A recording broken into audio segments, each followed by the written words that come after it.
जम्मू कश्मीर के हालात पर प्रधानमंत्री नरेंद्र मोदी एक बड़ी बैठक आज करने वाले हैं। शाम 4 बजे का वक्त बताया जा रहा है जब प्रधानमंत्री निवास पर यह हाई लेवल मीटिंग होगी। खुद प्रधानमंत्री इसकी अध्यक्षता करेंगे और इस बैठक में गृह मंत्री और रक्षा मंत्री दोनों शामिल होने वाले हैं। कश्मीर के सुरक्षा हालात पर भी चर्चा हो सकती है, किस तरीके से वहां पर कार्रवाई की जा रही है उसकी ब्रीफिंग लेंगे प्रधानमंत्री, और साथ ही आगे कैसे डील करना है उसको लेकर भी चर्चा हो सकती है। क्योंकि आपको बता दें, भारत इसे हल्के में नहीं ले रहा है। भारत ने यूएन तक में इस पूरे मामले को उठा दिया और अब उसी से आप समझ सकते हैं कि कैसे फुल प्रूफ प्लानिंग की जाए जिससे आने वाले वक्त में इस तरह की आतंकी साजिशों को मात दी जा सके। इसके लिए कमर कस ली गई है। 3 तस्वीरें हम आपको दिखा रहे हैं। 4 बजे हाई लेवल मीटिंग होनी है प्रधानमंत्री निवास पर। खुद प्रधानमंत्री इसकी अध्यक्षता करेंगे और इसमें गृह मंत्री और रक्षा मंत्री दोनों मौजूद रहने वाले हैं।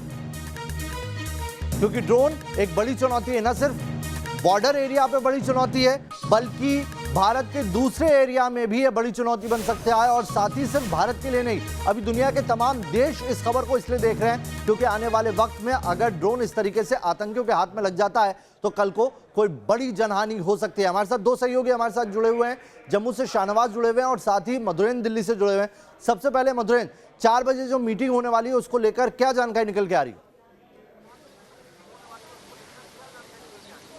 देखिए, बिल्कुल अहम बैठक की बताई जा रही है, खासतौर पे तब जबकि 3 दिवसीय दौरे के बाद राजनाथ सिंह यानी रक्षा मंत्री आज दिल्ली लौट रहे हैं और 4 बजे वो सीधे प्रधानमंत्री के पास जाएंगे जहां पर वो अपनी रिपोर्ट सौंपेंगे। खासतौर पे जम्मू कश्मीर को लेकर जो है वो बड़ी चर्चा होने वाली है, जहां पर चुनाव का एक तरह से समूचा समीकरण जो है वो सेट हो, उसके ठीक पहले जो है जम्मू में इस तरह का अटैक होता है और इस सुरक्षा के लिहाज से खासतौर पर देखा जाए तो बेहद संगीन मामला है। ऐसे में जबकि आतंकी हमला है और ऐसा पहला हमला है जो कि डिफेंस एस्टेब्लिशमेंट पर ड्रोन के जरिए किया गया है, तो ऐसे में सुरक्षा एजेंसियां तो चौकस हैं ही, लेकिन सरकार के स्तर पर देखें तो ये सबसे पहली और सबसे बड़ी बैठक बताई जा रही है अब तक की, जिसमें रक्षा मंत्री खुद मौजूद रहेंगे। इसके अलावा बताया जाता है कि इसमें गृह मंत्री और एनएसए के भी पहुंचने की संभावना है। तो ऐसे में आप समझ सकते हैं कि प्रधानमंत्री खुद जो है वो किस तरह से इस समूचे घटनाक्रम पर चिंतित हैं और इसको लेकर एनआईए को जांच तो दे ही दी गई है, साथ ही सरकार के लेवल पर भी यह हाई लेवल की बैठक होने वाली है। जी, एनआईए इस पूरे मामले की जांच करी है और एनएसजी इस वक्त वहां पर पहुंचे हुए एनएसजी कमांडो। एक बार जम्मू का रुख कर लेते हैं, फिर आता हूं मधुरेंद्र आपके पास। इस वक्त जम्मू में क्या हलचल है, शाहनवाज बताइए, क्योंकि आप उसी जगह पर मौजूद है जहां से कुछ दूरी पर ये ड्रोन वाली आतंकी साजिश को अंजाम दिया गया है।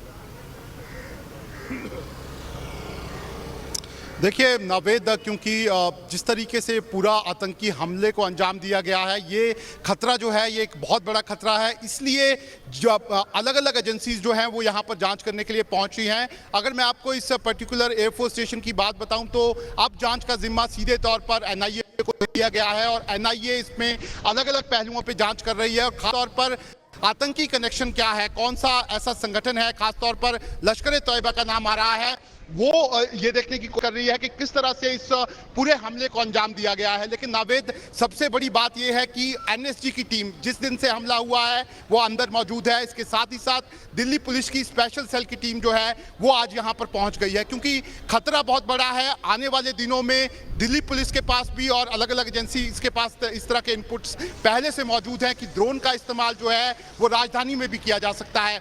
ऐसे में ये जो पहला हमला हुआ है ये किस पैटर्न पे हुआ है, किस तरह की तकनीक अपनाई गई है और आगे आने वाले दिनों में क्या इस तरह के हमले राजधानी और दूसरे शहरों में भी हो सकते हैं, उसको जांचने के लिए अब सुरक्षा एजेंसियां जो है वो लगातार यहाँ पर इन्वेस्टिगेशन जो है वो कर रही हैं। और दूसरी बात अगर मैं आपको नावेद बताऊं कि किस तरीके से सुरक्षा घेरा जो है वो अब बनाया जा रहा है, खबर इस तरह की है कि एनएसजी जो अंदर इस समय मौजूद है उन्होंने एंटी ड्रोन टेक्निक जो है उस पर लगातार एनएसजी काम कर रही थी पिछले कुछ सालों से, तो उसका यहाँ पर ट्रायल एक तरीके से यहाँ पर हो रहा है। और अगर वो सक्सेसफुल होता है तो आने वाले दिनों में आप ये एंटी ड्रोन टेक्नोलॉजी जो है वो अलग अलग जो हमारे एस्टेब्लिशमेंट्स हैं वहाँ पर आप देख सकते हैं। इसके साथ ही साथ अगर मैं आपको नावेद बताऊँ तो हमारे यहाँ पर जो एयर डिफेंस गन्स हैं वो लगातार हमारे जितने भी एस्टेब्लिशमेंट्स हैं वहाँ पर मौजूद रहती हैं, लेकिन ड्रोन जो है वो रडार में नहीं आता। इसलिए अब एंटी ड्रोन जब यहाँ पर टेक्नोलॉजी आ जाएगी तो इन एयरफोर्स जो गन्स हैं उनका इस्तेमाल जो है वो सीधे तौर पर ड्रोन्स पर किया जा सकेगा। ऐसे में अब बड़े लेवल पर चर्चा हो रही है। सिक्योरिटी जो है वो सिर्फ जम्मू एयरफोर्स स्टेशन की नहीं, पूरे देश की सिक्योरिटी की बात हो रही है। और ये जो नई थ्रेट है, इस पे लगातार जितनी भी बड़ी बड़ी एजेंसीज हैं वो इस समय जांच कर रही हैं और आने वाले दिनों में किस तरीके से प्लानिंग बनानी है और देश की सुरक्षा करनी है, उस पे चर्चा हो रही है। नावेद, चलिए, बहुत महत्वपूर्ण जानकारी दे रहे हैं शाहनवाज, आप इस खबर पर नजर बनाए रखिए और मधुरेंद्र आप भी